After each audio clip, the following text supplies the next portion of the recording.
I'm not as young as I used to be, which means I can't treat my body the way I once did. In fact, last year's medical checkup didn't turn out the best, so I decided I needed to change things up and start eating healthier. One of the ways I do that is by making smoothies. But smoothie shop prices can be pretty high, and making them at home always seem like a pain. You gotta pull the blender out, find the right attachments, set everything up, and then cleaning everything is annoying, making it difficult to quickly whip up a breakfast smoothie in the morning. That's why I'm glad to tell you about the BlendJet 2 portable blender. Like I said, it's portable, so you can blend up a smoothie at work, a protein shake at the gym, or even a margarita on the beach. It's small enough to fit in a cup holder, but powerful enough to blast through tough ingredients like ice and frozen fruit with ease. BlendJet 2 is whisper quiet, so you can make your morning smoothie without waking up the whole house. That's especially important to me because I wake up before the rest of my family, and once my kids are up, my morning work routine is pretty much shot to hell. And best of all, BlendJet 2 cleans itself. Just blend water with a drop of soap and you're good to go. BlendJet 2 has over 30 plus colors and patterns to choose from, so if you don't like one design, there's definitely one that suits your personality. So what are you waiting for? Go to blendjet.com and grab yours today. Be sure to use my promo code SuperCinemaPod12 to get 12% off your order and free 2-day shipping. No other portable blender on the market comes close to the quality, power, and innovation of the BlendJet 2. They guarantee you'll love it or your money back. Blend anytime, anywhere with the BlendJet 2 portable blender. Go to blendjet.com and use my code SuperCinemaPod12. That's SuperCinemaPod and the numbers 12 to get 12% off your order and free 2-day shipping. Shop today and get the best deal ever.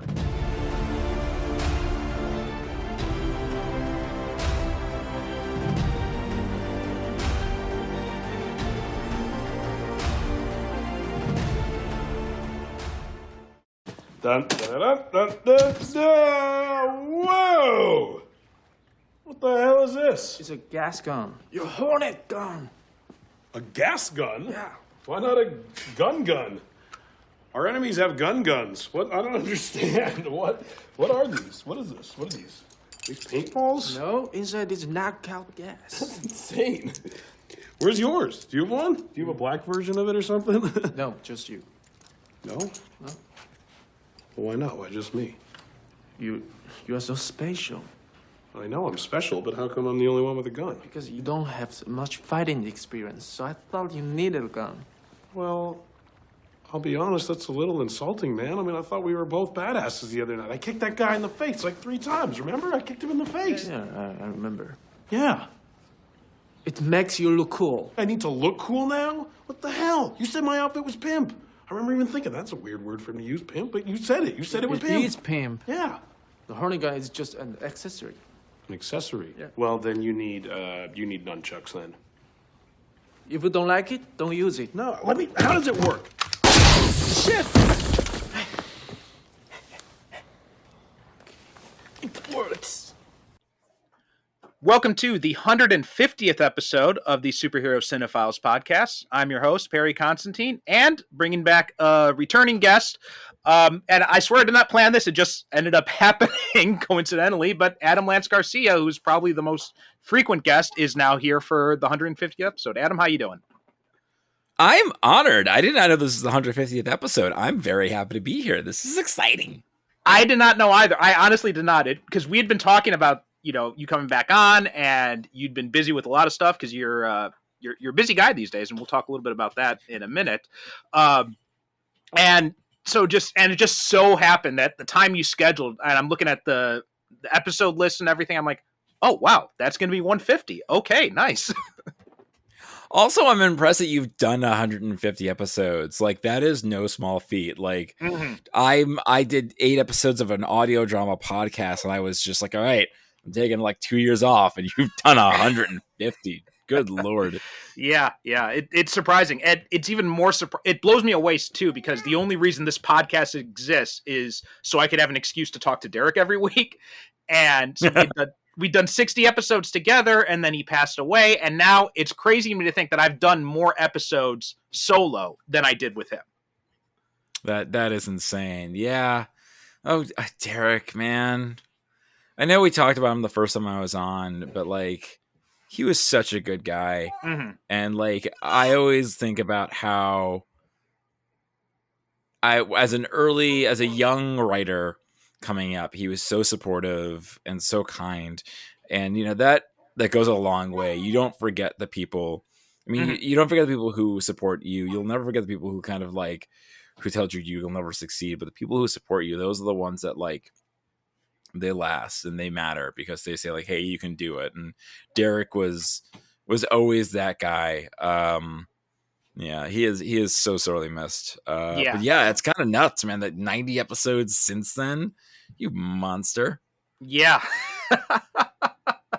Well, it goes down to the listeners too, because after he passed away, I asked them, what do you think I should do? Should I continue it? And they're like, yeah, you should keep it going. I think he would want you to keep it going. So I Yeah, kept it going absolutely. for that, and I think it is fitting to talk about him a little bit for on the 150th episode. So absolutely.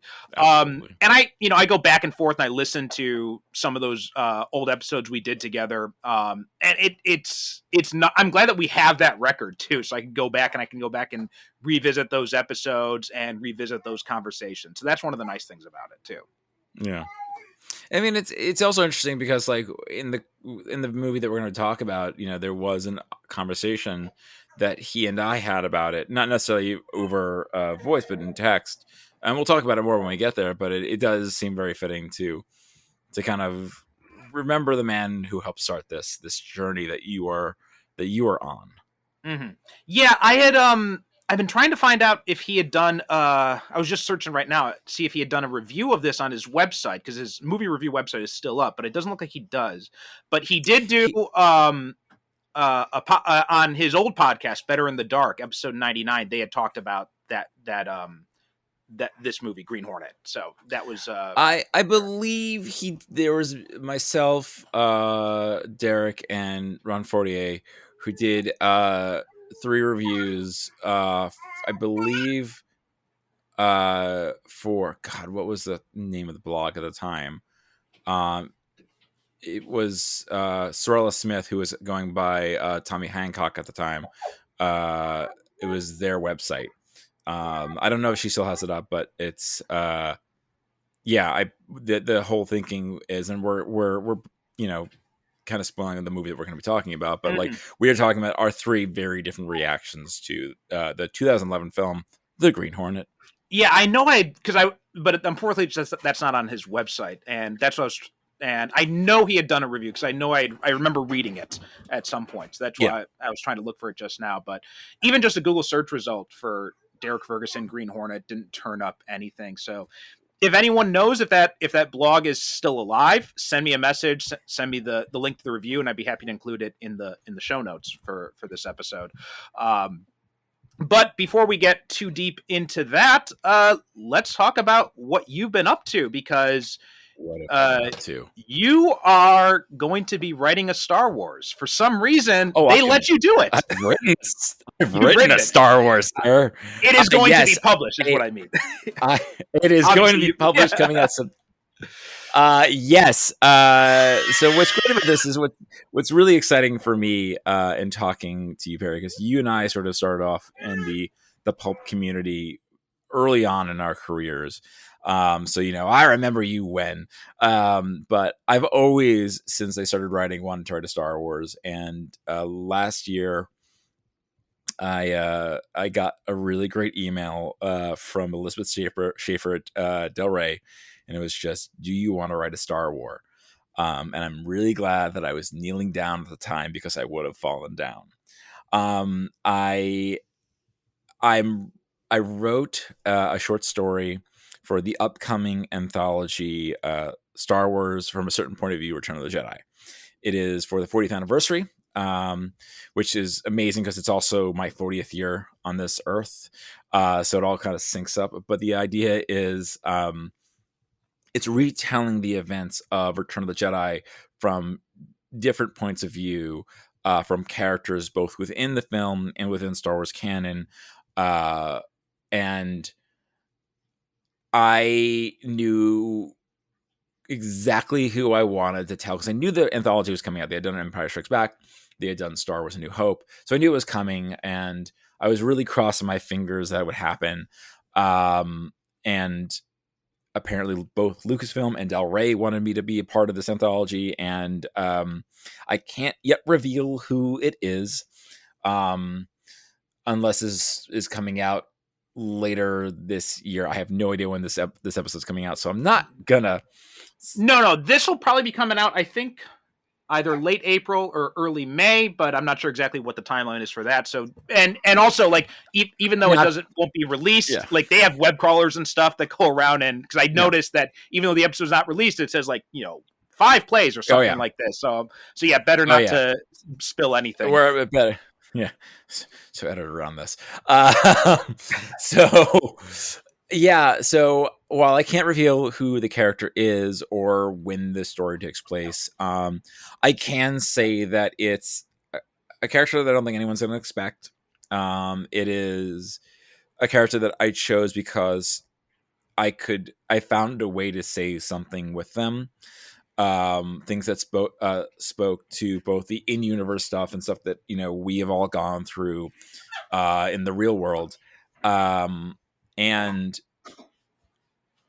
I think they hired me in August, or they offered me in August. I immediately wrote the pitch like within an hour, and they're like, okay, great. Like a couple of days later, it's like approved. Great, go ahead.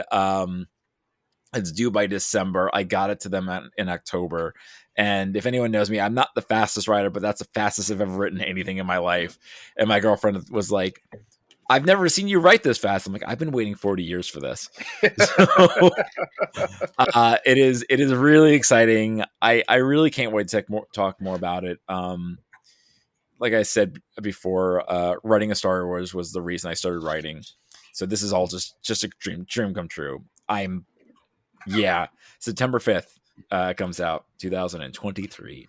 Awesome. So well, then if you're listening we'll have to to have this you. in the future, we'll have to have you back up on when you can talk a little bit more about it, and you can tell people a little bit more about what's going on. So we'll mark that down. Absolutely, trust me. Try to stop me talking about it. So, but don't shut up about it. But I think the big question everyone has on Twitter about this is: Adam finally going to be canon?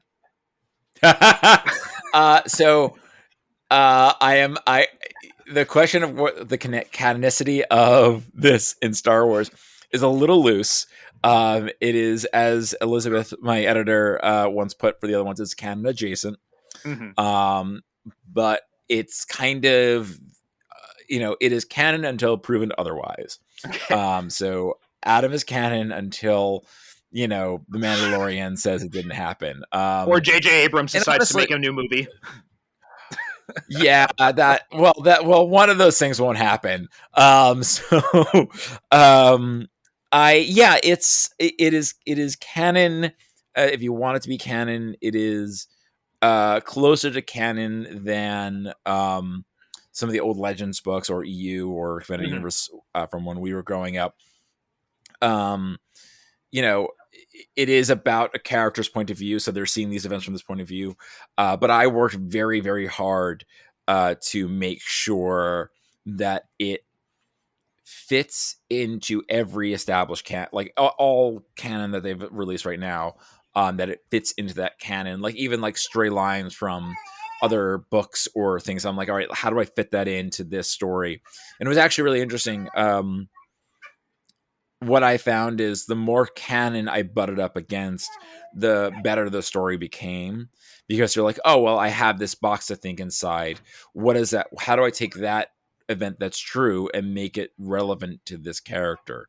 Mm-hmm. The one thing I'm sorry, I know I'm going really deep in this. No problem at all. So the most interesting thing about writing the story was sort of avoiding fan service, not just like fan service for the fans, but my own sort of personal fan service, things that meant something to me, like references to the first Star Wars book I read, the Glove of Darth Vader, or really random things. What it was a big exercise in was like, what is true for the character, what is true for the universe, what will say more about this. Like just sort of learning everything I could about the era and this character, and then ignoring it all and just focusing on what was true for him or her in this moment. and on this place and this time. It was a really interesting example of like avoiding sort of like, let's give the fans what they want. It's like, what is true for the character, what is true for the story, and what will mean the most. Whether I succeeded or not will remain to be seen, but it was something that I was really, I think, again, sort of speaking to like where we were when we first started writing, it was a maturity of storytelling that I think if I had gotten this opportunity 10 years ago, I would have not been able to do. I would have been like, let's give the fans what they want. Let's like have an action scene and this and this and this. And it became a lot more somber and internal of a story. Not to say that one is better than the other, but I think it's more about like where I am now. It's like, I'd really rather tell a story that has more emotion, where I think I would have written something a lot more action based and something that winked and nudged at the audience more than what I did in this book. And obviously out of context, none of this means anything, but we'll see. We'll see what happens. But yeah. Okay, good. Awesome. And so it's coming out in September, and you said it was called September 5th. Is it up for a pre-order yet or no? Oh yeah. Yes. Okay, it is up for pre-order. So we'll have a link to the pre-order page on Amazon in the show notes then for that. Congratulations, man. That is so cool. Have you gotten any sort of feedback about any other possible future stuff you might be able to do for them, or can't say yet, or what? No comment. Okay. So that's a good sign then, because that means it's not no. But anyway, let's move on then. And another thing we like to talk about.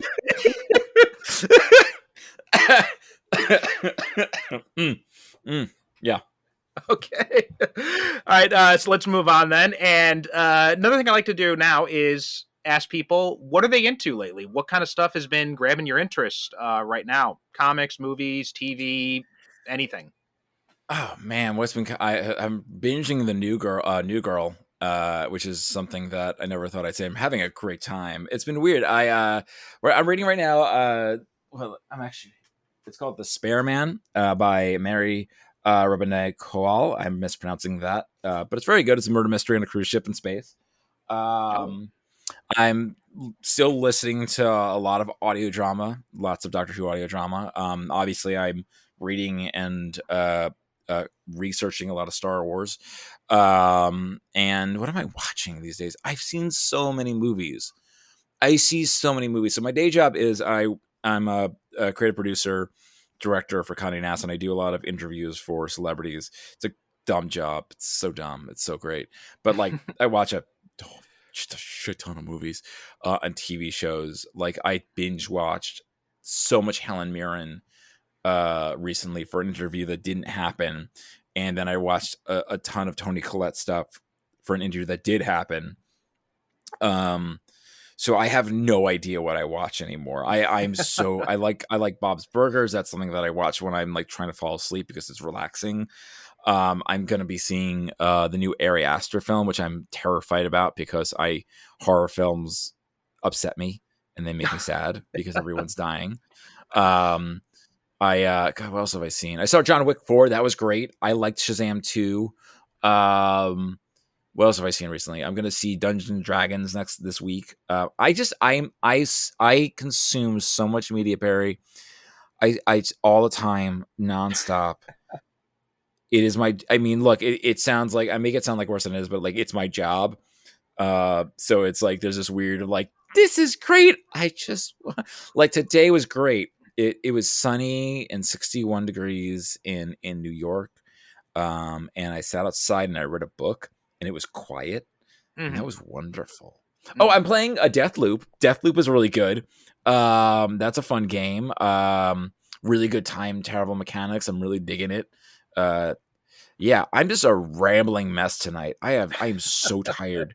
You have children. I do not understand how you are alive, and I am not in that place. So anyway, yeah, I don't understand it either.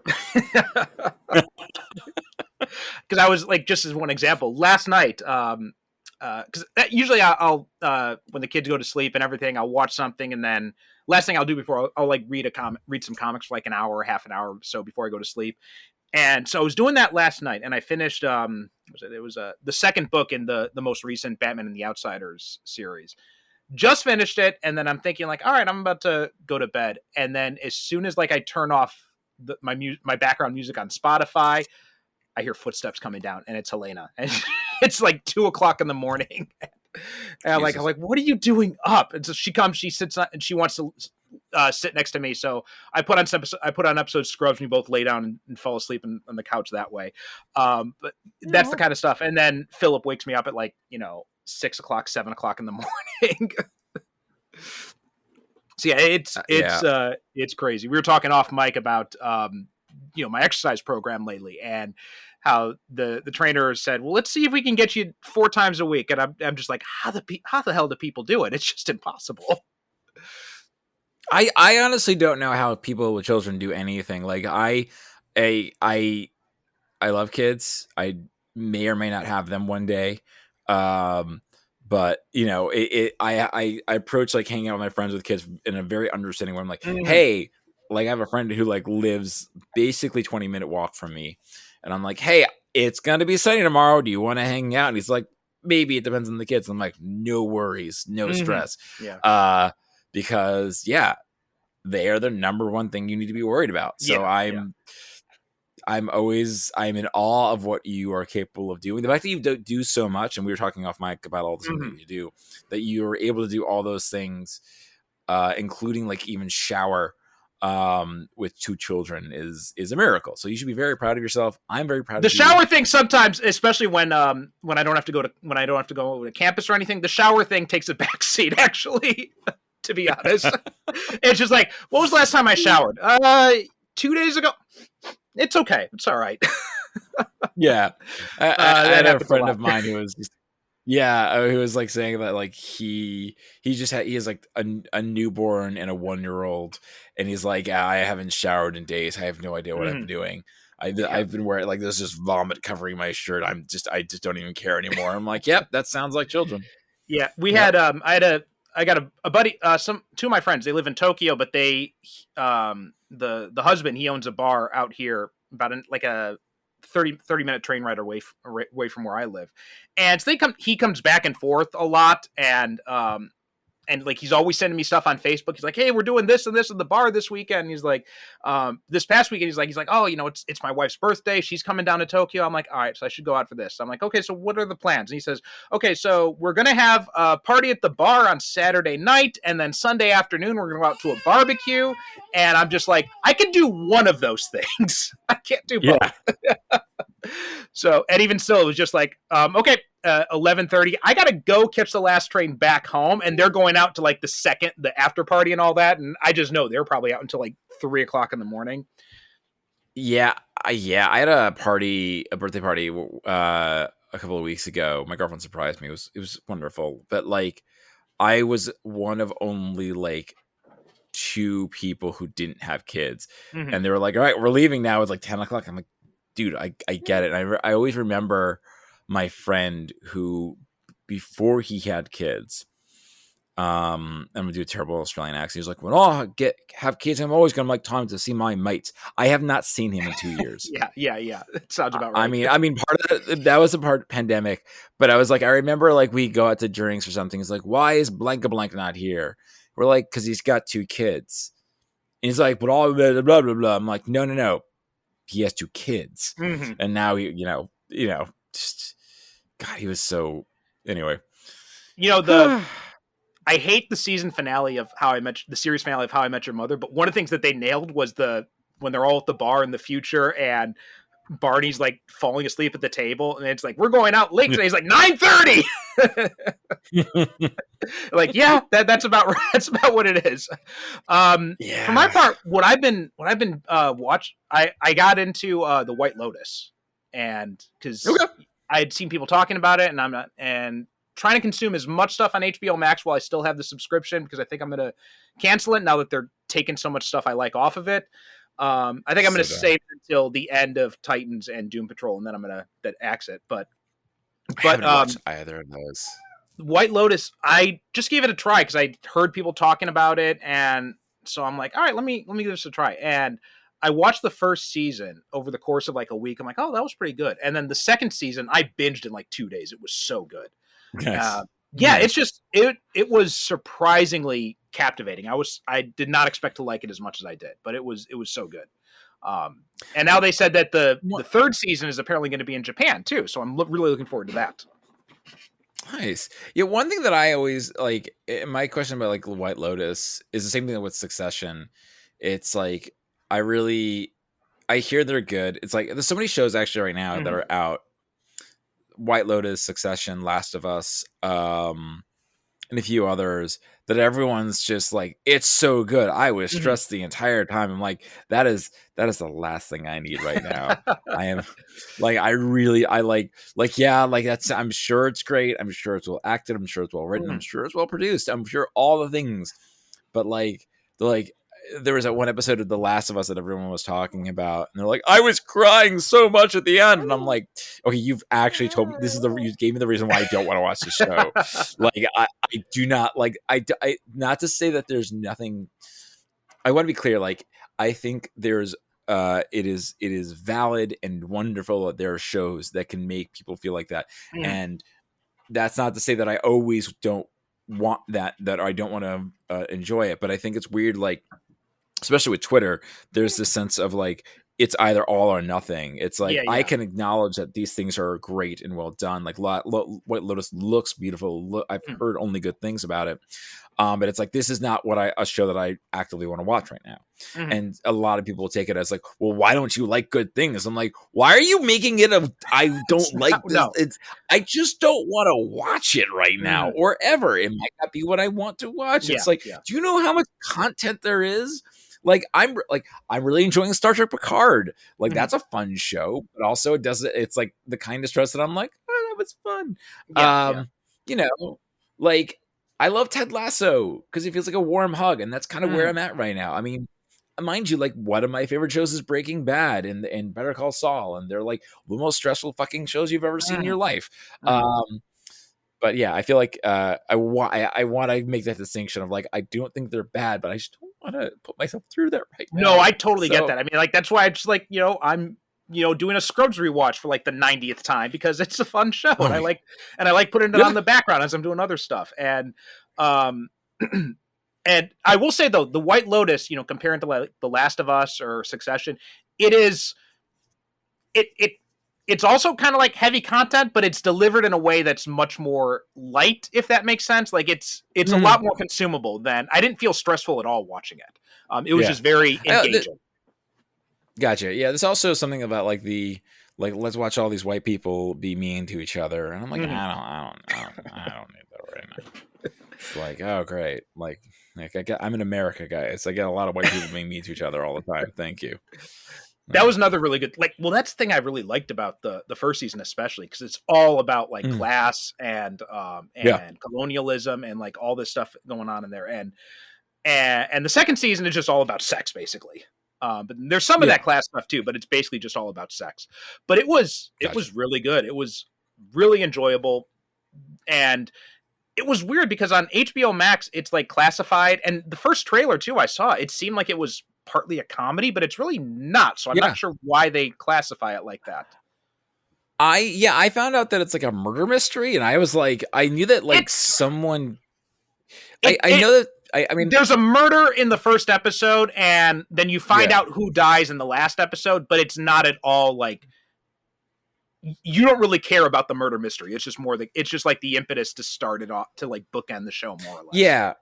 Gotcha. Yeah. No, and I know who dies in both because I wasn't, it was like, I looked at the show, I'm like, this looks nice, but it's not something that I'm going to watch. But I try, because of the job, to like be as plugged in on, the things that I might need to talk about. Sometimes much to my detriment, like I really did not want to watch 1923, but I watched all of 1923. It's a show. It's your grandma's Game of Thrones. So it's like I know about like who dies and what Lotus. And again, like I this is not being disparaging. Like I'm sure it's done really, really well for all the reasons you've listed. But it's just like, do I need to? Do I want to put No, myself no, through I that? get Like, that. Yeah. nah. Yeah. Yeah. It's like I'll watch The Mandalorian and be, watching Grogu and I've been sleeping that. on that. I got to catch up on that. I've only seen the first episode of the new season so far. Yeah. I mean, have you watched Andor yet? I've halfway. Yeah, finish Andor first. Okay. That. What's great about Andor is like it is. I mean, every 3 episodes is an arc, and once you kind of get into that rhythm, you kind of get it. But like, it is such good television. Like, it's the best thing on Disney Plus. Period. Marvel or Star Wars. It's just so well done. It's so well done. It all comes together. Complex characters that like, and also really good legacy characters like Mon Mothma is a perfect example of like how you take a legacy character, make them a part of a larger narrative, and it's not just fan service. It is this meaningful story about this, and this character just happens to be Mon Mothma. So okay, yeah, all right, I've got to get back into it. And now that I finally finished White Lotus, now I can looking for something else to watch. So I'll definitely be checking that out. But anyway, like we mentioned earlier, today we are talking about the 2011 Green Hornet movie, starring Seth Rogen and Jay Chow. And this, I had the idea to do this episode because I think another time when you were on, I think it was the Man of Steel episode, you had mentioned that you're actually a fan of this movie or a defender of it, or I can't remember exactly what you had said. But I was, yeah. And so I'm just like, okay, that stuck in the back of my mind because I remember when you said that, I'm like, really? That movie? And then I'm like, yeah. But we had done this before because a while back we had Liam Kerrigan on, and he came on to talk about the original Power Rangers movie, and he had mentioned also in passing that he's a defender of Superman 4. So I'm like, all right, well, let's have him back on and let's have him defend Superman 4. And it was interesting to revisit that movie and find some things that I didn't see about it that I actually liked about it. And to talk about that. And so I thought it'd be an interesting exercise to do the same thing with the Green Hornet movie because I did not like it when it came out, when I first saw it. Yeah. But going into it, I was actually very intrigued by it. I'd seen some, I'd found out about, Seth Rogen, how he lost all this weight and I'm like, oh, looks like he's taking it pretty seriously. So I was really keen to see what he was going to do with it. And I was disappointed when I saw it, but it was still worth it to go back and revisit, I thought. But anyway, what was your take on it when you first saw it? Well, it was interesting. We sort of insinuated this before, but like, I remember when it came out, and it was really divisive amongst the sort of pulp author community that you and I were a part of. There were some like Ron Fortier who were like, who in this blog post just basically said, I refuse to watch it. Like, this is an offense. Like, how dare they? I mean, Ron did write the Green Hornet back for Now Comics back in the day. Yeah, so he had like a sort of he was invested in that capacity, but it was very Ron, but also very indicative of a section of the fan base that just like, you have to like look at this movie. The only Green Hornet that's correct is my Green Hornet, like just a very, very narrow vision for the character. And there was Derek, who was more open-minded to go check it out, and there's me, who was more sort of defending the idea that I think it's a mistake to necessarily say that like there's only one way you should approach certain characters.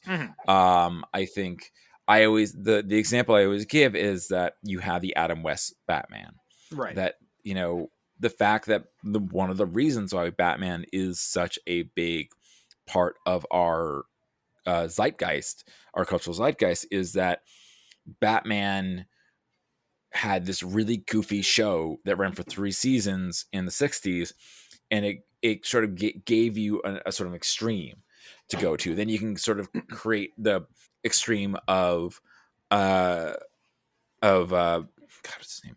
Michael Keaton's Batman. Then you can have Christopher Nolan's Batman, and then you can have Ben Affleck, and you can have Robert Pattinson. The reason why Batman exists, and it has existed for so long, is that we have all these really interesting variations of the character. Right. And then in animation, you've got like the Brave and the Bold, you've got the Batman the Animated Series, you've got the Batman animated series, Yeah, and all that kind of stuff. like I remember with Batman, exactly with Batman Brave and the Bold. Like I remember that coming out, be like like I was very much in the Nolan camp of like you can't it's Batman's a serious character, don't be goofy. And then I remember watching Batman the Brave and the Bold and being like, I'm wrong. I'm 100%. This is so much fun. This is such a fun show. I get it now. Like I was like, I get it. Like it allowed me to have this variation of the character. And my stance on the Green Hornet, just based like even before the film came out, it was like, you know what? Whatever keeps this character alive, do it. Like, let's have a version of this with Seth Rogen be a comedic character. Whereas Ron was like, no, you can't make a comedy. It's not right to make a comedy. Where I'm just like, let them, it's got it. You got to try. Like the only way that you can keep these characters alive is if you're trying different things. I think like, I think about it a lot with, like even Star Wars, like, or Doctor Who or whatever. Like, I think every sort of major franchise needs a period of like where they're just exploring, that they have like a wilderness era that like they can sort of figure out what the boundaries are for this franchise. Star Wars had the expanded universe, Doctor Who had the new version Adventures. You have now like you have with Batman, you have the extreme darkness of the Snyder films, which I don't care for.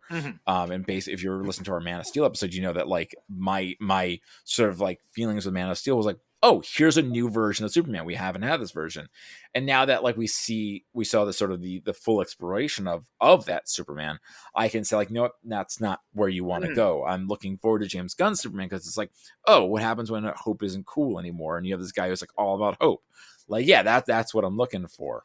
So it's like the same sort of thing where I'll say like, I'm glad, even though I know we talked about this on the Man of Steel episode. Yeah. It's like, I'm not happy with Batman versus Superman. I think that while the Justice League Snyder cut is better than the Joss Whedon cut, I can at least say like, I'm glad those exist because now I know like there's this version here and that version doesn't work for me.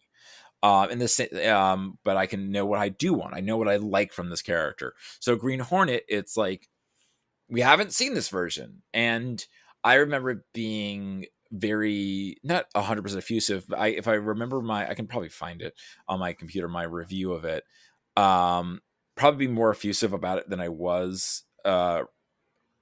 Like if I was more effusive about it than I am now, because it was sort of in reaction to the how dare you do something different mentality, which I think is restrictive and silly. So yeah, I think I remember liking it, not loving it, when I first saw it, and revisiting it literally before we started recording. It's interesting. I think it's interesting in almost less of a superhero story and more of a snapshot of a time when the superhero industrial complex, as it were, was still forming, and how hard it was to find the right formula for it. Right. Yeah. Yeah.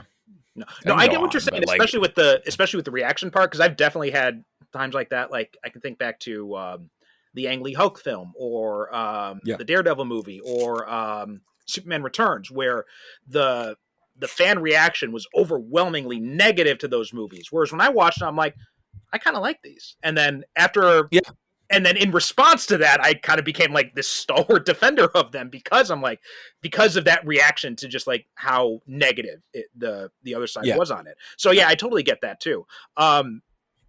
Before we dive too deep into the movie, how tuned into the Green Hornet were you before the movie? Like, had you watched the old show? Had you read any of the comics or listened to the radio programs, anything like that? Probably more familiar with it than most cats our age, because my dad grew up with the serial, so I think I watched some of the serials as a kid. I watched some of the '60s show as a kid. Is it fresh in my mind? Not really. I mean, obviously, I watched the Batman crossover, which is literally like something that will never happen again in live action until someone buys out the Green Hornet. Almost said Green Llama. I really want to write how familiar am I? I really want to write a Green Llama, Green Hornet crossover. I have an idea for that, and I have soft pitched it to Moonstone a couple of times. I really want to do it as a radio drama. But that's neither here nor there. So I haven't listened to the audio drama, the radio drama. I always knew the basic idea, and I think it's a really interesting idea. The conceit that to be a superhero, to be a hero, they're pretending to be villains. That's a really clever take, and obviously the Bruce Lee of it all. So yeah, I was pretty familiar with it, but not encyclopedic. Yeah. I didn't have a whole lot of connection to it. I had I like vague memories of maybe catching an episode here or there when I was a kid, and then when Kevin Smith was involved, I got interested in it at that point when he came out with the comic version of his script. And I read that and I'm like, oh, this is pretty good. It's, entertaining enough. And then when I started to know Ron, I went back and I tracked down the Now comics he did. I read a bunch of those. Those are really good too. And I had seen and since then I've seen a few episodes. In fact, after I watched the movie last night, I went back and I rewatched the first episode of the TV show just to have a better comparison of it and a better. And one of the things I thought was really interesting was at this point in time when this movie came out, you've got Batman is like the very dark thing with doing the Nolan stuff. Dark Knight had just come out. Yep. Dark Knight Rises was 2 years down the line.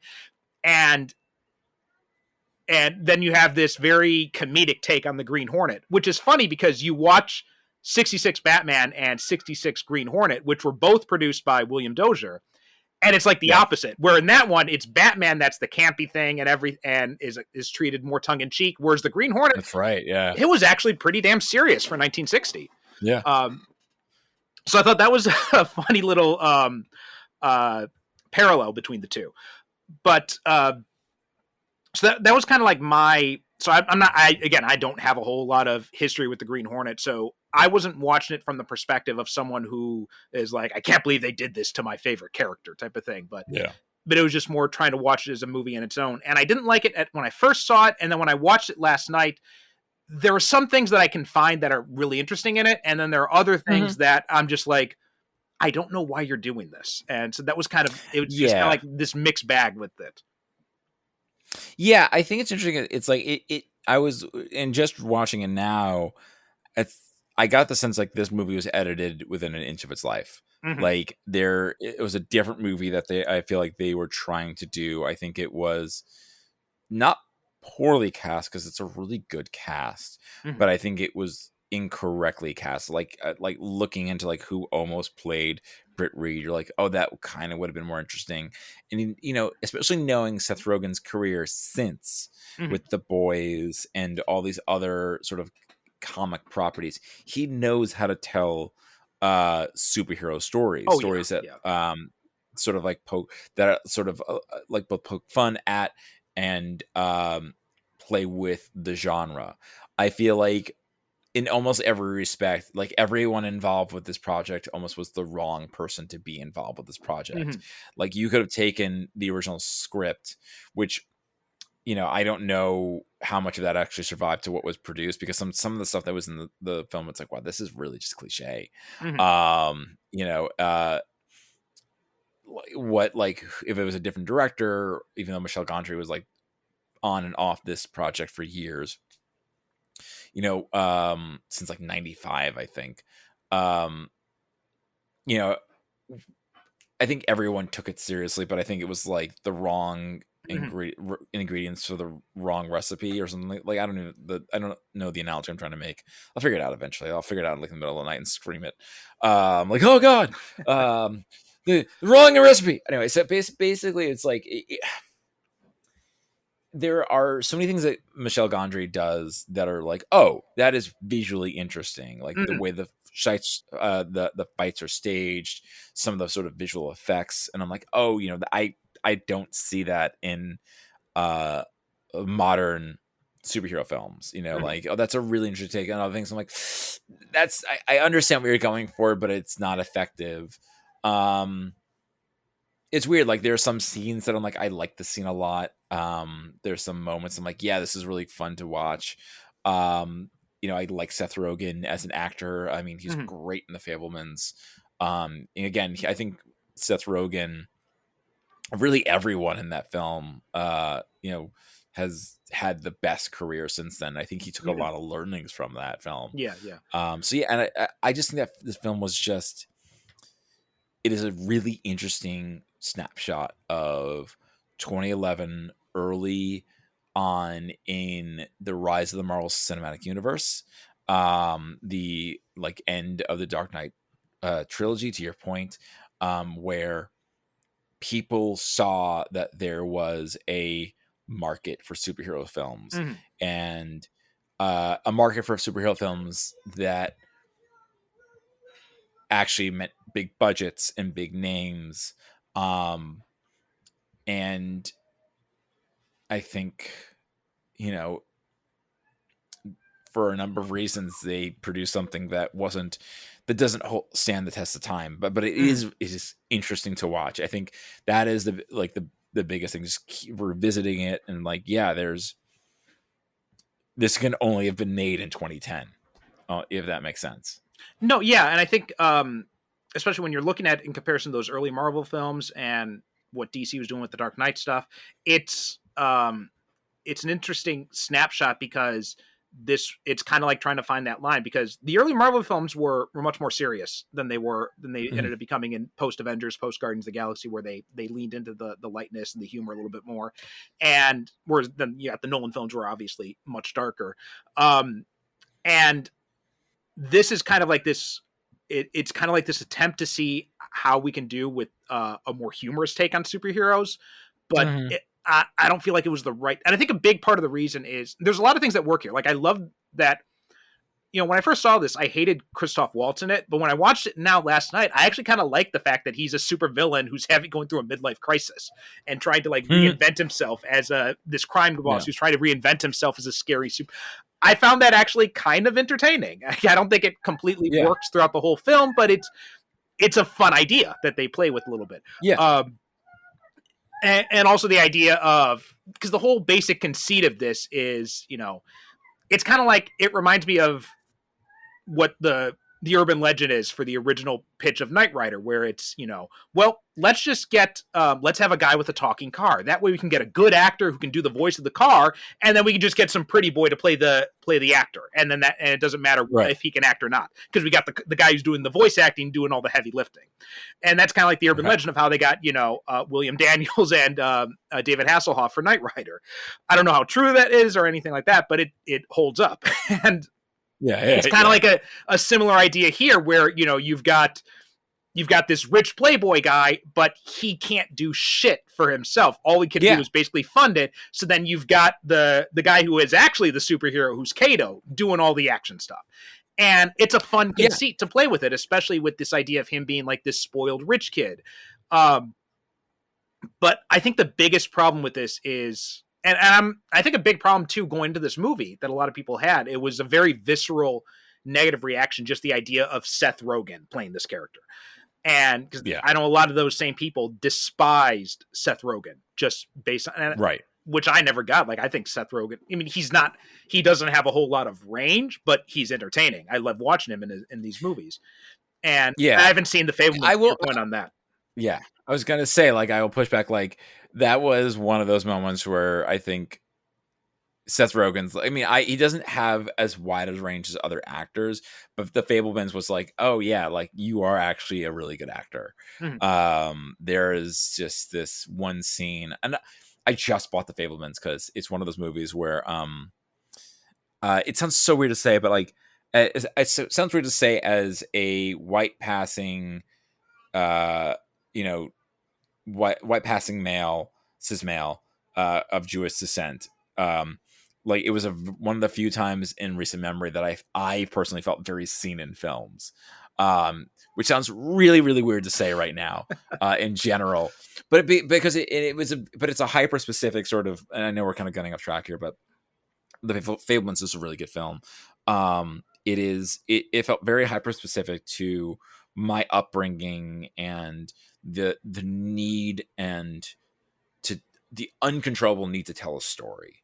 Something that like sits outside, like sits so deep inside you that everyone else around you and your family will never truly understand you. And that like the need to be creative and, you know, have a creative life means that like you're going to be living something that's left of center to everyone else. And it's like, that's me. And there's this great moment with the sort of Spielberg character and Seth Rogen's character. And it's like, yeah, it's so complex, that relationship. And you're like, oof, what a scene.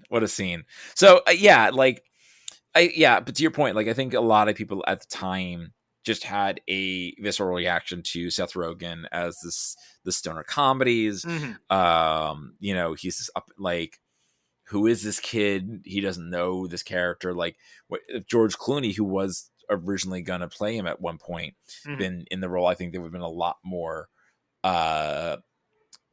positive to it. But yeah, I think the Seth Rogen of it all just meant that like there's just a pulp fan base who just would not, who just hated the film on existence. But to your earlier point, I agree. Like I like the conceit that like Kato's the hero, and like I think they lean a little too into the bumbling doofus thing on Seth Rogen's end.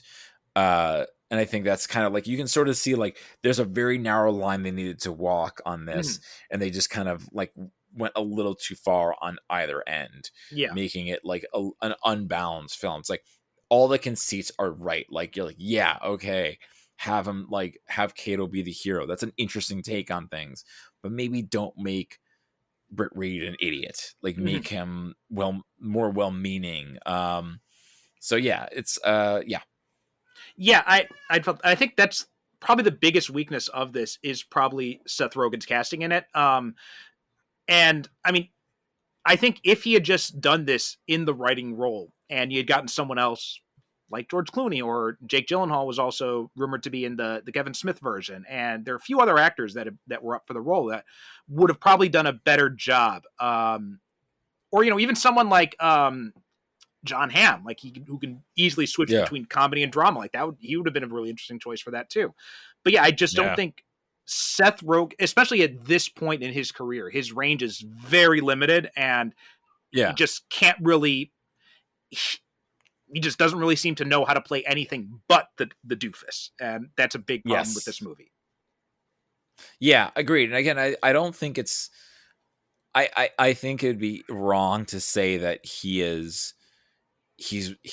did something bad, because I think that's what he was kind of hired to do. That's what he was known for at the time. So it's sort of like, God, what's a good analogy? Good analogy is Joel Schumacher's Batman films, right? He was hired to he wanted to do like a serious take on Year One, and Warner Bros. Like, no, we want something campy, so he gave him campy. Yeah, and the same thing. It's like, I think that like, you know, you hire Seth Rogen to play Seth Rogen character. He plays a Seth Rogen character. At that point, it's like, yeah, you're gonna get a Seth Rogen character. Right. Yeah, so I think that was one of the biggest. Like, again, I don't want to say it's a mistake.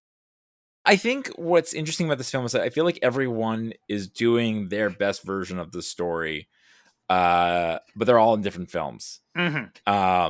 And they had to kind of cobble it together. I feel like Cameron Diaz got some really clunky lines. I think that whoever, like, the script was like, I am like his temp secretary or something like that.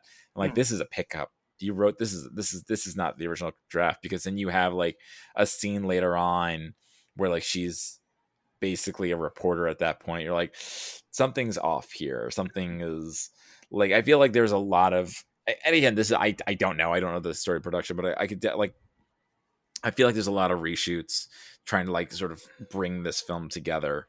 Yeah, Seth Rogen has said that this film was a nightmare, so I think there's definitely something to that. He wasn't more specific than that. I was just looking at the trivia on IMDb, and he said it was a nightmare, and he had chalked it up to studio executives paying little attention to the most expensive portions of the film and its inflated budget. That's all it says on IMDb trivia, but but yeah, that was, and I think he had said like even if he had been offered if they had done a sequel, he probably wouldn't have done it just because of how much of a pain in the ass it was to do it. Mm. And yeah, I mean, like the Cameron Diaz part of it, again, there's like these elements of a good film, like her, you know, balking at the fact when he says when Seth Rogen's calling her old and all that kind of stuff, or when she reads in the riot act when he tries to kiss her and that kind of stuff, and they don't go into the regular cliched superhero, and his girl Friday having a romance type thing, right? They're fighting back against those things, which is good, and I like that. But it's that then you pair it with other stuff, and it just like you said, it feels like different movies. Yeah, I feel like I like the calling her old. I'm like, oof, this is like that's 2011. This is humor that would never fly today. But also, I think it was the thing that I found really interesting with the Cameron Diaz plot that just sort of like is there, but they don't really use it. Is this idea of, again, the girl Friday is like the mastermind. Like she is like coming up with how the Green Hornet should act to sort of like fight crime, right? Kato is the real hero, and like the Green Hornet's the face of this operation. That's really interesting. That's a really interesting take. Yeah. It is completely left of center. It's not unlike anything we're seeing today. And it just doesn't all kind of come together, and I was wondering, I was like, how, not necessarily rewriting this, but I think one of the biggest problems with this movie is that it's an origin film. Because there's that one scene where he's just like, what if we're the bad guys and we're doing like it's like the logic on that. I'm like, how did you get to that point? Like, it's a real reach. It's a real like, and there's a lot of stuff at the beginning of the film that's just like, this is clunky, but that line specifically stood out. I'm like, you are reaching here just to justify this. It's almost like I think even the TV show, and if I were to make a Green Hornet film or something, or write something today, it's like you just I can't pronounce that word. You skip. Thank you. You just eschew the origin, because it's almost more interesting to dive in and portray this Green Hornet as this vicious killer or this vicious crime lord, and then learning that he's actually the hero. Yeah. Like, if you were to have like what if you made the Cameron Diaz character, I can't remember her name, Lenore Chase, but you Chase or Chase. Like, what if you make you make Lenore Case or Chase the protagonist of the story, and she is investigating the Green Hornet. She's a reporter, and the Green Hornet is this criminal mastermind, and he's tearing his way through Chicago because that's where he originally started. And she's working at the Daily Sentinel, and she has like this relationship, can be romance, whatever, like with Britt Reed. Then she finds that like Britt Reed's the Green Hornet, and then that's a shocker. And then it's like, wait a minute, like, and then she realizes that no, he's actually the hero. It is sort of a similar problem, I think, like sometimes with Superman. It's like, because we see the story through his point of view, right? For us, it's sort of like, well, of course he's going to win, or of course he's boring. But like, if he's like set something outside of the character and help us give that perspective, maybe we'd understand the story better. But because we're in this story with Britt Reed and discovering like, oh, I'll be a villain to be a hero, you're like, okay, how does that logic happen? It almost would work better if, she's like, well, why are you the villain? It's because we tried to do it the right way. So, but that wasn't working, so we started doing it the wrong way. That's all you need. Yeah, like that one line just solves all the, it answers all like the plot holes, where it's just like, it's just these leaps in logic that you have to sort of see them go through. It's also weird because they devote odd amounts of time to the wrong aspects of the origin, right? Like they spend so much time on that aspect of him being like, what if we were the villains? And like you said, that's like the easiest thing to do. Like you just one line of dialogue and you got it out of the way. But they spend so much time on that to the point where then they're driving around trying to find, where do we go to find crime? And like, you guys, but then, and then you look at the other stuff, like all the gadgets and stuff they make. It's like, oh yeah, your father had me do this stuff to his car. It's like, okay, why? That doesn't make any sense. Yeah. All that stuff is completely glossed over. Yeah. I think there's something happened in the edit where like there's a reason why he had him build all those things, but they just cut it for time or whatever. Yeah. And it's like, I think to your point, like they focus on all the wrong things in the early origin stuff.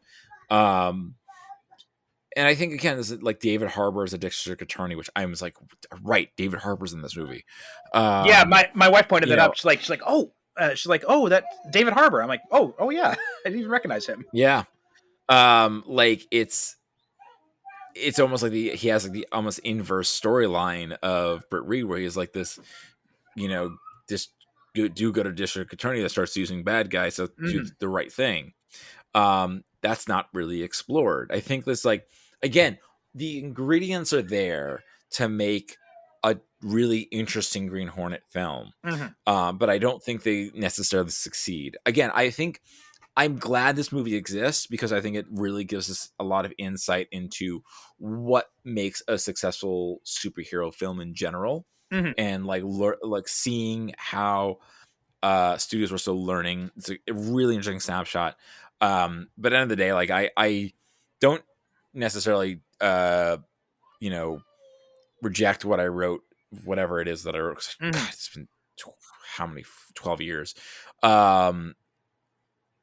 what I wrote my original review, but I've cooled on it. It's just like, for all the reasons that we've listed, it's like the sort of, how dare you not let someone try something attitude. Like, I'm going to be a big defender of this because you don't like it.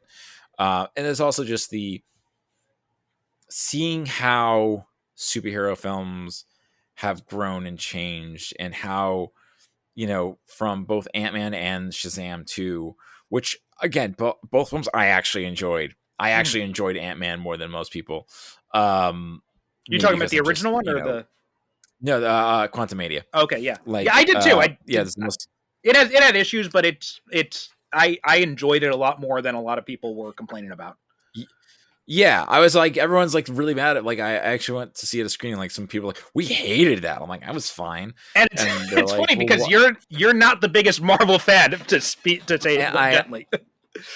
I'm not, and I mean, part of that comes from just working in the industry, and knowing how this all such is made. But like, the other part of it is, it's like, what I liked about Quantumania was like, it was funny. I was actually on set the other day, and they were like, someone was like, they just like, why did you like Black Panther Wakanda Forever less than Quantumania? And I was just like, because it like, Black Panther, the first film, is one of the best movies that Marvel put out, period.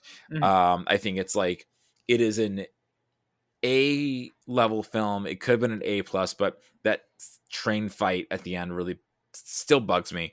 That was like the dip in it. I'm like, I don't need to see the CGI. Just let them fight. So it's like, it is. I'll put it like, it's essentially an A plus film. It is, one of their best movies. And then Wakanda Forever comes out, and it's such a dramatic step down for me. And I was just like, that it's so disappointing, because all the stuff that's really interesting in that movie, like the using the meta text of Chadwick Boseman's passing, is really interesting, and all that stuff is like, that's what I want to watch. And then Namor comes in, and I'm like, right, you have to feed the beast. So like, the first two Ant-Man films were always kind of small and light and fun. I think the first one's still the best. And this one, I think Loki did a better job of telling the story Mhm. than Quantumania did. Like, who's our big villain? Oh, it's Kang. Mhm. We'll see how long that lasts. Yeah. And oof. Yeah. Yeah, for Don't anyone hit women, who doesn't guys. know, like apparently Jonathan Majors just got arrested like yesterday for Yeah, yesterday. domestic abuse, and so like we don't know the Yeah. full story. His agent Yeah. says he's innocent, so but just like disclaimers and all that. We're recording literally the day after this has happened. Yeah. I mean, the fact that like it's just that whole story, like, again, we don't know all the information, but like no matter what, don't hit women, Yeah, don't hit yeah, people in general. yeah, yeah. Don't be a dick. Point is, it's like Loki did a better job of introducing this plot line than Quantumania did. Mhm. But at the same time, it was such a minor step down, relatively speaking, from the previous Ant-Man films, and sort of like where I am as a Marvel fan. I was like, all right, whatever. Like, that's fun. Like Mhm. that. Like, whereas comparatively, like Multiverse of Madness, I really don't like that film. I kind of fucking hate it because it's like you took like the most boring version of this story, and then you like completely shot on WandaVision's ending again, which I have issues with. So, Quantumania, fine. It's fine. It is better. But where was I going with this? Somehow I don't even this know. this came out of a Green Hornet discussion. So yeah, so Green Hornet, it's interesting because it's like I you could sort of see them sort of learning how to make a superhero film by failing. Like they Mhm. I don't think it succeeds, but it's interesting to see like Sony, because Sony produced this, like trying to make their own superhero film and failing spectacularly. So you can sort of see like, all right, why did this one fail and why did these other ones succeed? And now like where we are, where Quantumania did poorly at the box office, Shazam's bombing, which is unfortunate because I really like Shazam. And you sort of see like now the audience is sort of like it, for a lot of reasons, is leaving superheroes behind, like Black Adam. God, what a bad movie. Like they're sort of like they're forgetting the lessons of Green Hornet. Like they're putting so much money into these movies, but they're not necessarily. Oh man, shit, yeah. So think about this. Part of the reason why Green Hornet failed so spectacularly, even though it made a lot of money, if you look at the Wikipedia article, I would have to do more research on this, but it did relatively well in the box office. Mhm. But because they spent so much money on this and did the 3D conversion, which such a 2011 thing, Yeah. because it made less money than they could have if they had just done a little bit smaller of a movie, or set it in Chicago or whatever it was. Right, yeah, because needed they to filmed do. it in L.A. Yeah, it was $120 million the budget according to IMDb, and worldwide gross $227 million. I mean, it did make money, and I think one of the producers had said like if we had not done the 3D conversion, if we had not shot in L.A., we would have definitely gotten a sequel. Yeah. So and then you look at what happens now with, it's clearly that film was reshot a lot and re-edited a lot. Mhm. I don't know how well the script was done, but you look at where a lot of superhero films are today, and I think Marvel is dealing with this right now, where they're going into production without scripts. They're re-editing and reshooting significant portions of their films. Mhm. And now they're spending basically, like, the way Marvel makes a movie is, let's go in with a little bit of script, we'll shoot it, edit it together, it doesn't work, and then spend millions of dollars to reshoot the film again and put it all together. And obviously that worked for a long time. I mean, I think it's worked for a majority of their films, arguably. Right. But like you look at like Love and Thunder and like what is going on with that movie. There's like 5 different movies in that. Like we have like one of my colleagues at Vanity Fair, I think it was Jackie, maybe it was Fumi, did Taika Waititi notes in the scene for Love and Thunder, and they're like, they're like pointing out like that there's like one of these scenes is a composite of 2 different scenes, but because of digital technology, they have like one actor from another scene and another actor from another version of the scene together. You know, like where because that's what they do. They just kind of put it all together, and you can start seeing the seams, and that's they forgetting the lessons of Green Hornet, where you can't like have. There's like one scene in the Green Hornet where Cameron Diaz comes in this one outfit, and it's all these like ties, and he picks a tie up, right, and then they show her in that outfit. And I think Seth Rogen's in the same outfit that he was wearing in that scene.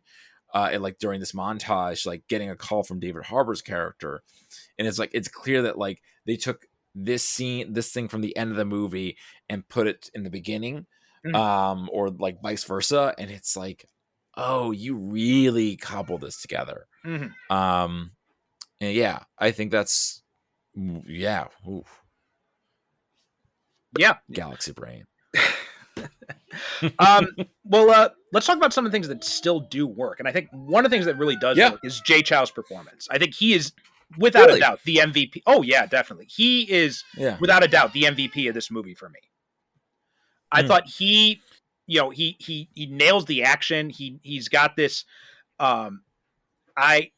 He really nails this part of this guy who's like this, this long suffering, I hate to use the word manservant, but this long-suffering aide to these two dicks, basically.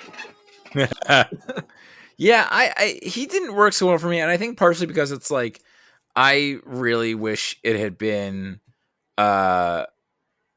Stephen Chow, who was originally cast in the role, right, and had to drop out because of scheduling. Yeah, I don't know. I think he was fine. I don't know. It was clear that like English is a second language, which is not a problem in necessarily, but I think I don't know. I didn't see that sort of like long suffering thing. Like it was actually I liked him better when there was like they're doing the buddy cop thing, and I kind of wish there was more of that, because I think they lean too heavily on like them being at odds when they were best when they were just like being together. Yeah, I think there's a balance that needs to be struck between that, because at the end of the day, you still have this, especially with the way this movie's set up, you still have this guy who's basically a rich, incompetent asshole, and you've got the competent guy who has to do all the work, basically. So I think I think you do need to have an element of that. Of them at odds, although I think to your point they did overplay it, especially when they get into the whole forced love triangle thing with Lenore. That was just complete waste it was of time. just complete waste of time. It made Britt seem petty. It was I felt like they needed an excuse to have them be at odds at the end of the movie, so they came up with that. And it's like you really didn't need that. I think, Well, especially because their reconciliation feels very forced. It's like they spent all this time driving this wedge between them, and there's like no time spent on the reconciliation, right? He comes up with them the gun. He's like, "I'm really sorry." He's like, "I forgive you." And it's like, well, I mean, obviously, if someone's going to point a gun at your head, you're going to tell them you're sorry. So like that did not felt, and I get what they're trying to say is that, oh, he had realized that before he had forgiven him or something like that, but it's not portrayed in any believable way in the movie. Yeah. Again, I really think I don't know if there's a better version. This is one of those instances, like I Release really the wish I Rogan could cut? read not even the Rogan cut. I would love to read the original script, because I think I remember, this is funny. Like I always think of the first Avengers, which is still one of my favorite Marvel films. After it came out, everyone's like freaking out because it's like, oh my God, they did it. Like they fucking did it.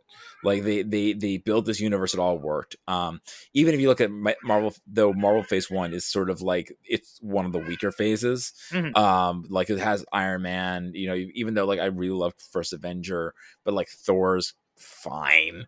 Incredible Hulk is mid at best. And Iron Man 2 is divisive, which I kind of like it, but it's also kind of a mess. Then Avengers comes around, you're like, oh my God, it all works. And someone asks Steven Rogers, fucking Jesus, Chris Not Evans? Pine. Oh my God. Evans, thank you. Wow. That was a slip. Too That's many Chris Chris's. Evans. Like, did you? You had too many Chris's. Like, did you know it was going to be this great thing? And he was like, sometimes you get these amazing scripts that are like, they're just like, I can't believe I'm getting to act in this. And then you see the final film, and you're like, it's terrible. And then sometimes you get these terrible scripts, and then you see the final film, it's like the best thing ever made. So he's like, you never know. So he's like, yeah, I didn't know this was going to be what it was. I signed this contract. I was part of the movie, but now I'm seeing it. Like, yeah, I had no idea. So I always feel like I would love to see if, like, you take the script, like, does that work better on its own? And if you just taken that script, got a different cast, got a different director, or different cast, same director, whatever, different ingredients to make that recipe, would have been a better movie. Like, or is like the script are really better. Like, my friend Patrick, I have to ask him about it, but like, apparently he was saying that, like 47 Ronin, which is not a good movie, he read the novelization of the movie, and he's like, the novelization's really good. It's like Revenge of the Sith. Like, Revenge of the Sith is a mixed bag of films. I think kids who grew up with it think it's the best Star Wars film. I can see why they think that. Like, I understand why they think that. I loved it at the time. I don't hold it as high of esteem as I did when it first came out. But the novelization's the GOAT. Like, the novelization is the best version of the story. I remember talking to my girlfriend about it, and where it's just like, wait, why do people read like, why is that a thing? Like Star Wars novelizations of movies are actually like a big deal, because they add nuance and stuff to the stuff of the movies that you've read or the movies that you've seen. It's like this weird exception. So it's like the same thing. Like, if I would almost like say, like, if I were to take the story from the Green Hornet movie, it might be a decent novel. I'm actually wondering if there is a novelization. Well, actually, I'm gonna look it up while we're talking. Taking it back to Captain America as well. Did you ever see the 1990 Captain America with Matt Salinger and Ronnie Cox? Oh yeah. So Ronnie Cox has apparently said that script, the original script, was one of the greatest scripts he had ever read. And he had no idea how that movie had come out to be such a pile of shit at the end. He's like, because that script, he said, was apparently amazing. So I'd be curious to see that. And, I think Alec Baldwin said something similar at one point as well about working on different movies. Like, why have you taken on projects that were so obviously terrible from the start? And he's like, well, actually, it's harder to tell when you're just going in on the script. 100%, because you're just like, you don't know. You just don't. I'm looking at Green Hornet novelizations, and all I'm getting is Moonstone stuff. So yeah, probably actually, not. If you're listening, there might have been, but I will say, like, if you're listening to this and you're like, oh, like, I don't know if I really like this movie, but I like this idea of the character. Excuse me. Check out, Moonstone. One of my publisher who does the Green Llama. They have a whole series of books that are really good. There's the Kevin Smith graphic novel that's really interesting, and you can even watch the original. Like, you can even there's like listen to the original radio dramas. You can listen to watch the original TV show. The Green Hornet in and of himself is a really, really interesting character. It's just, no one's really gotten him just yet. Yeah, and there's been a ton of comic stuff day. Like Matt Wagner did Green Hornet year one. Kevin Smith you had mentioned. Michael Uzlin had done some Green Hornet stuff as well. Mark Waid has done some stuff. So there's a lot of really talented people have worked on this character. And like, I'm not sure how available the original the 1960s TV show is, but if you can find a way to watch that, it's like I said, I just rewatched the first episode last night, and it's not the greatest thing in the world, but it's pretty serious when you consider that it's made by the same people who did Batman 66, and yet this is a much more serious version of it. It's I mean, like, it looks great. It's Bruce Lee. There's actually, if you ever watched Once Upon a Time in the Hollywood, they actually like reference that pretty directly. It was it only lasted One season, just one season. Yeah. one season, but it's 26 episodes, just as like basically 3 seasons today. Um and I can't remember the reason why it was canceled, but it was very well received. I mean, I know that whenever I talk about people whenever I talk to people about it, like it's still very warmly remembered. Mm-hmm. And I don't know why it was only lasted for one season, but it's for many people it is like the best version of the show, of the character. Van Williams as the Green Hornet, Bruce Lee as Kato. Yeah, it is in many ways still the standard version of this. Yeah, I'm not sure why it was. I'm trying to look it up because maybe it was a rights issue. I'm not sure, but I'm not, or maybe Who it was just too knows? expensive. Um, It might have been it. I think yeah, it I might have think it been. just Sorry, go on. it. Yeah, it. In fact, they didn't even end the last 4 episodes or something like that. It was or something like that. Like there was some episodes or I don't know, but for whatever reason, Dozier found itself at odds with his boss at ABC Network from the outset. So apparently there was a lot of behind the scenes stuff going on as well. Um, and I think also just like maybe also might have been the popularity of Batman 66 because people don't remember now, but that was you're talking about Batmania. That was huge back in the day. Yeah. And Green Hornet was this much smaller type of thing where it was taking itself much more seriously. So I guess maybe there just wasn't that same kind of appetite for that style of superhero back in those days. I mean, which is interesting considering they crossed over as we mentioned before. But I think it might have been not so much an appetite, but maybe it was just like they really wanted another success like Batman, Right. Yeah. and it didn't get those numbers, so they're like, or we want it to be like this, and the network's like, we want it to be like Batman 66, and didn't call it Batman 66. Well, I mean, you can kind of compare it to seasons, might also be a similar situation where you had Smallville, which is this huge runaway success for the WB, later CW, and then they let's keep doing this, and then they try Birds of Prey, and it bombs right away, and of course that very different levels of quality with those two shows, but I think it's a very similar type of idea that you see happen, and I mean you're even kind of seeing this now with the CW. They've had all this success and all this praise with Superman and Lois, and then they try Gotham Knights, and it's just getting torn apart online. Which I haven't seen it, but I understand why from what I've heard. Yeah, I mean, because I think it's interesting. It's like what you had this sort of thing with. I haven't watched the second season of Superman and Lois. I love the first season. I think it was a really interesting take. It's good. It's got some of the same story beats, but it's still very, very entertaining. Good. Yeah, I mean, I think it's a really good Superman. I think the idea of him as a parent is very interesting. I think it adds an interesting dynamic that we really we're only beginning to really see in comics. I think with Jonathan Kent, I don't know. Again, it goes back to this idea of like, I'm really glad, even though I'm like way behind it, I'm really glad these things exist because it allows us to figure out what works and what doesn't with these characters. I think Gotham Knights, just based on the premise alone, what I don't think works for me is just like, I mean, you're trying to have it both ways, right? You're like, let's have a show about Batman, but like not be about any of the characters that we actually really care about. And I think like even like his son is not like the son, right? From the comics. It's like it's not Damian Wayne, it's someone else. Or it's weird. Yeah, it's this.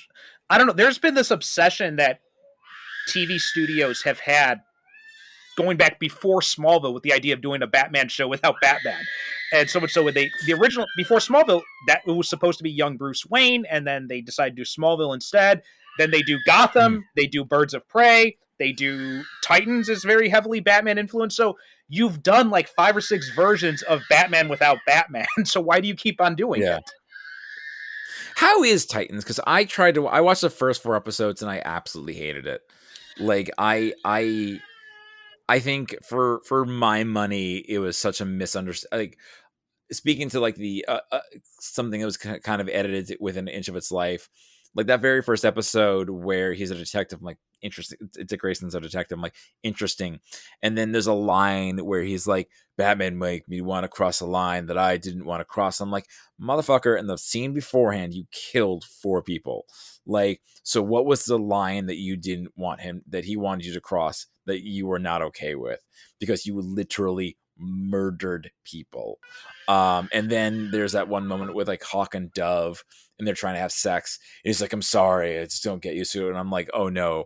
And then they have like her get in the mirror, look up, and get smiley. And she's like, oh my God, she had an affair with Robin. I was like, it's like, it was just this extreme version of the story. And I'm like, I don't want this. This is not what I want. But apparently it's going for 4 seasons. I enjoy it for the most part. Like, it's definitely, it's I mean, there's a very different level of quality when you compare it to like Doom Patrol, which is amazing. I've heard only good things about Doom Patrol is so good. It is so good. Have you read the Morrison Doom Patrol? No, but okay. I've heard only good things. Amazing. And it's like they use the Morrison Doom Patrol as like their Bible for this. So if you're a fan of the Morrison Doom Patrol, like this series, which I am, like this series is just, it's such a perfect way to translate that into the live screen.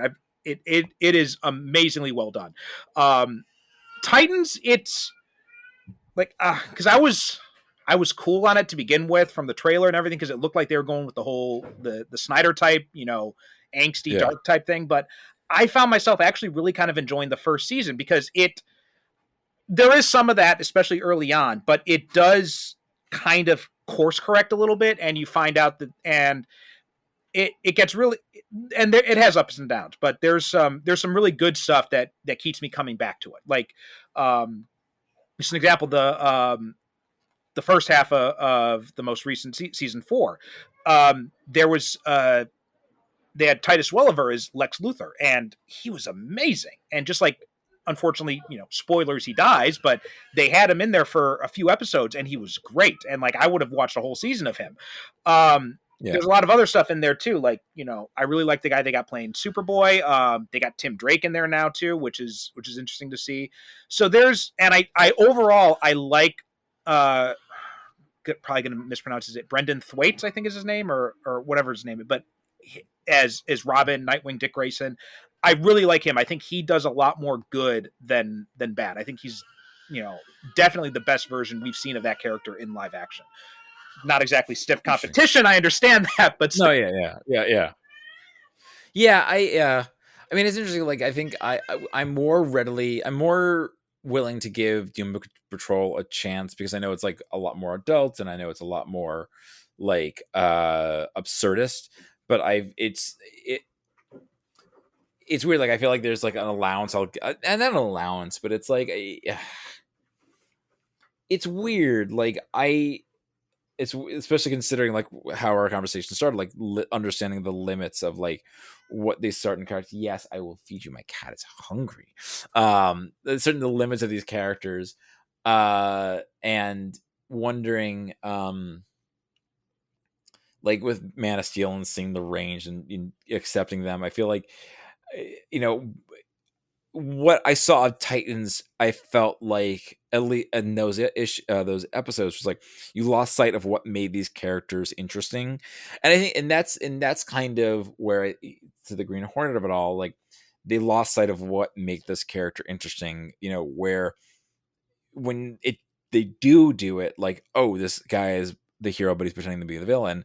That's when it gets really interesting. That's the cool story. Titans, I think, when you're seeing Dick Grayson kill and things, I'm like, that's not really Dick Grayson. It's like Superman killing. You don't really want to see that. It's, I think so many times when these projects go awry, like the Green Hornet, like Man of Steel and Batman versus Superman, is that they lose sight of the core appeal of these characters. I think whatever creative is behind that project starts seeing like, oh, well, this is I like they see the wrong thing. Like Snyder, I think always understood likes the wrong thing about Batman. It's like he's badass. It's like, and let's be honest, like a lot of fans seem to like Yeah. Well, I mean, it's misunderstand. the same problem he had with Watchmen, right? Where he Right. focused on, like, you watch. Whenever someone says like, "Oh, Watchmen is such a great movie, it looks just like a comic," I'm like, yeah, but he doesn't understand what those panels were trying to say. Yeah. And that's the and I went on a whole rant on this way back on when we talked about the Watchmen movie. I think it was like in episode 5 or something of the show. So go back, you can hear my take on that, because 145 episodes back. Yeah, it was a long time ago. But yeah, I think the same thing here with Green Hornet is, I think everyone gets so hung up on the idea of Britt Reed being a dick that they forget that at the end of the day, you're still supposed to be telling a story where Britt Reed becomes a hero, and they lose sight of that. And also, like you said, the most interesting part of the Green Hornet story here is the fact that they're heroes posing as villains. And part of the problem here is that they lost sight of what makes that character interesting. And like you'd said, and that idea of, like, breaking the law to protect it, that's a really interesting idea.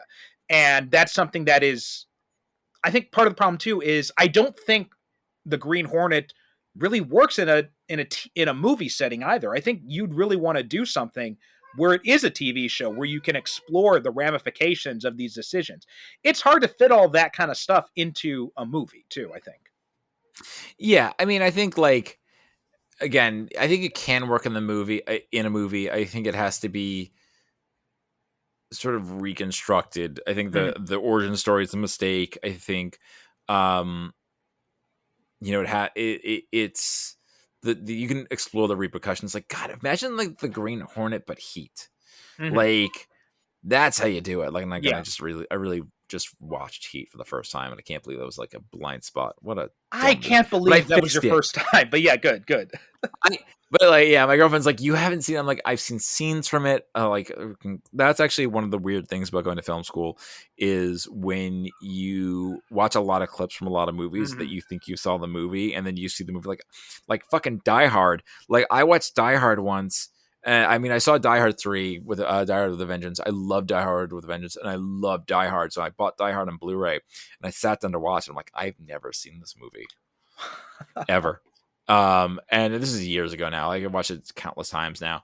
But that was like Heat. I'm like, I know that was one of those, like, I've seen a lot of clips from it. I've seen a lot of talked a lot about it, but I know that I did not see the movie beginning to end. And it was like, the 4K was like $8 on Amazon. And I was just like, yeah, just put, like, this is cheaper than a movie ticket. Like, let me get it. And it was like, oh yeah, this is great. Yeah. This is cinema. So like, imagine a story like that. But the Green Hornet. So you can tell a sprawling crime drama, in film, with the Green Hornet. I just don't think it's a tougher nut to crack. But yeah, I think a TV series is really good. I have a really interesting idea, I think, for the Green Hornet Green Llama crossover that I really want to do, because it'll never happen. So I mean, if it does, you'll just point like, oh, this is when he pitched it. Basically, because my Green Llama stories are all like one continuity, and I establish that he lives beyond the pulp era, that he ages very slowly. I want to do, I think Dynamite did something similar to that in their Project Superpowers, when they age him very slowly. Yeah, but it sucked. They aged him very slowly. They also made him a plant-based superhero, which was like, yeah. I think that was a way to get around any potential rights issues or something. Maybe, I don't know. No, it wasn't. No. Okay, That's a whole different story. No, they just made him a plant-based superhero because they misunderstood the appeal of the character. He's a Buddhist. He's a Buddhist. He's a bodhisattva. He is someone who is delaying his own enlightenment so others can follow him and become enlightened themselves. that is an interesting story. That he's a plant-based superhero. I have Swamp Thing. I don't need the Green Llama to be a plant-based superhero. So yeah, they did something similar. But I think I don't know, the alternate history of Project Superpowers. I really don't care for. But that's another story. But the idea is that like I really wanted to tell like a sort of the or inverse of Steve Rogers, where like the further like you jump him, that like the great thing about Captain America is the further away you get from the origin story, the more relevant he becomes. It was really interesting. It was a good choice. Like when Stanley's like, oh, he was frozen. We're retconning all that stuff. He was frozen in time and now he's back. It's been 20 years. And that was, and he's like, wow, things have changed, and now with, the Chris Evans version, it's like, it's been like 70 years and that's even more interesting. It's much more interesting. Yeah. Yeah. So like, when they eventually reboot the character at some point, it's 100 years he's been frozen. That's going to be nuts. I hope to see that. I really would love to see that version of the character, because then it's going to be really, because who knows if there'll be America by then. That's depressing. So like I want to do something similar with like the Green Llama, but like have him live very long and lose the people he cares about along the way. And I think he is a Tibetan hero. He loses Tibet. That is a very different kind of story, where it's not like Methuselah, but it's just like, he becomes less relevant in the world, and how does he move through it? So eventually, like I had this idea of Jethro Dumont pretending to be like his son in 1960s Chicago, and facing off against the Green Hornet, who he thinks is a crime boss, because of course he would. Right. It's very similar to like what they did with Batman 66, but I would avoid, I would actively avoid retelling that story. But like, it'd be really cool to have like, going into this story where, and that was the best thing about the Batman 66 crossover, was like Batman believes that Green Hornet is a villain. Right. So that is how they first interact. So there's something to be there. There's something there. And I really would love to do that story if I did. But so, yeah, my point is that like, there are lots of ways in with the Green Hornet as a concept. And I think this film tried to do too many different things and kind of ended up with a mess. Yeah. I think that's a pretty good note to end on. Like, it's just, there's some good things in it, and like I find myself really loving the stuff with Christoph Waltz a lot more this time around than I did the first time. Jay Chow, I still enjoyed him a lot in this, and I still just come back to that. And for anyone who said, like, I think Seth Rogen, I think, has done a lot. Like you'd mentioned, he did The Boys, he did Preacher, he's doing the new animated Ninja Turtles movie. This is a guy who knows his geek shit, right? Obviously, and he knows how to do it really well. Does. He knows how to do it well. Like, The Boys is amazing. Preacher got off to a bit of a rocky start, but overall, I enjoyed it for the most part. And one of the things I found also did like Invincible, right? Or no, he didn't. He might have. I think you might be right. I think he might have had some involvement with Invincible as well. But one of the things I found hilarious was all these people who were praising like The Boys and Preacher were some of the same people who were shitting on Green Hornet before it even came out, just because of Seth Rogen's involvement. I'm like, you guys know who wrote those things you now love, right? Yeah. So I got a bit of a jolt out of that.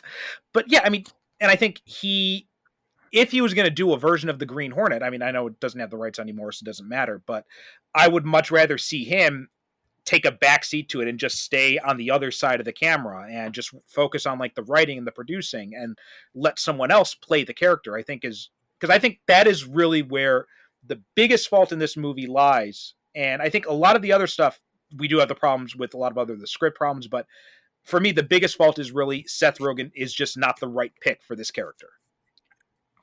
Yeah, and it's funny because like even the Christoph Waltz, who's like amazing in not once upon a time in Nazi Germany, in Inglourious Bastards. Yeah.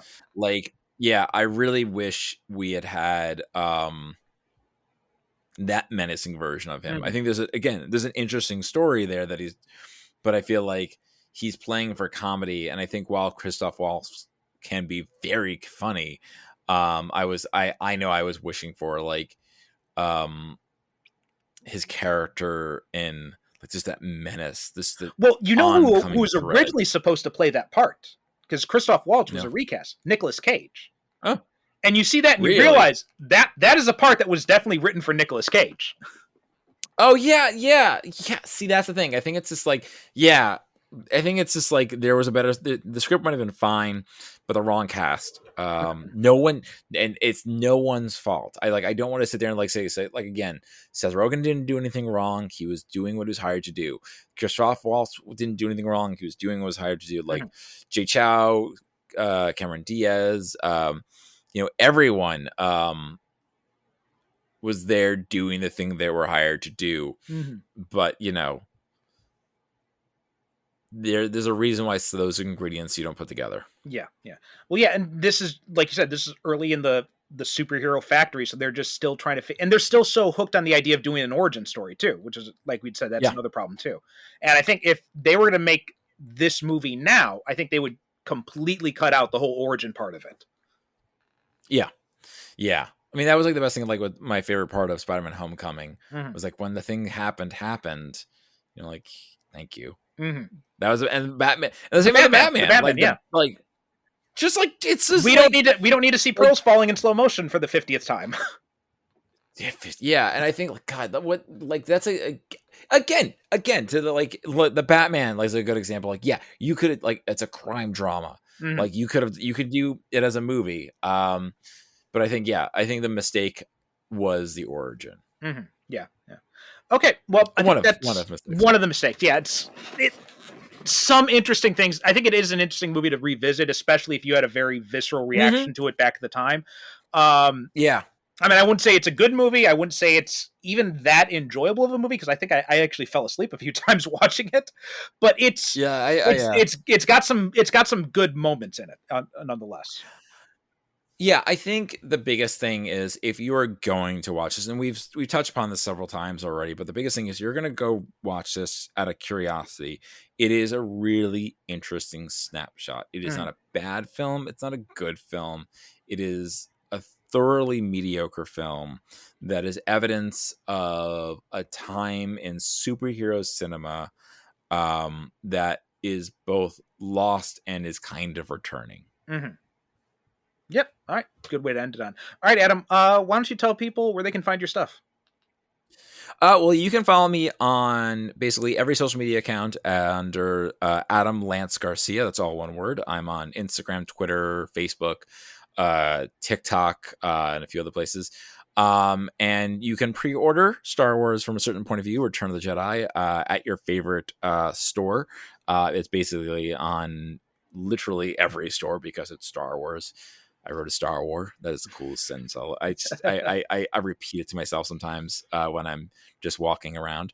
And you can listen to my Green Llama audio drama on your favorite podcast app.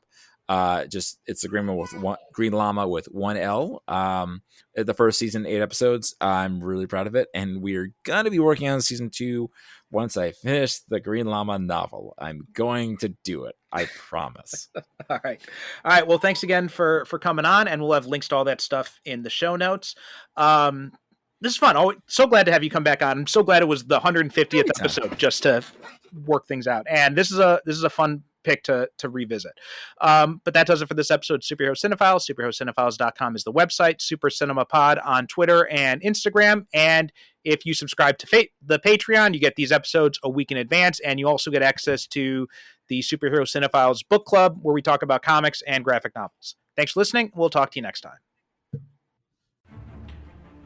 If you enjoy the Superhero Cinephiles, then you'll also love my companion podcast, the Superhero Cinephiles Book Club. All my Patreon subscribers get access to this exclusive podcast where I review superhero comics and graphic novels. Not sure what comics you want to read next or what you should dive into? I've got you covered on that. I'll be doing reviews, recommendations, and also talking to you about useful entry points if you're interested in reading some comics but don't know where you should start. Plus, you'll get access to all episodes of the main show a week before everyone else. On all of this for as little as just $1 a month. All you have to do is go to patreon.com/supercinemapod and you can sign up at any subscription amount to get started. Thanks so much for your support, and please don't forget to rate and review us on Apple Podcasts or wherever you get your podcasts.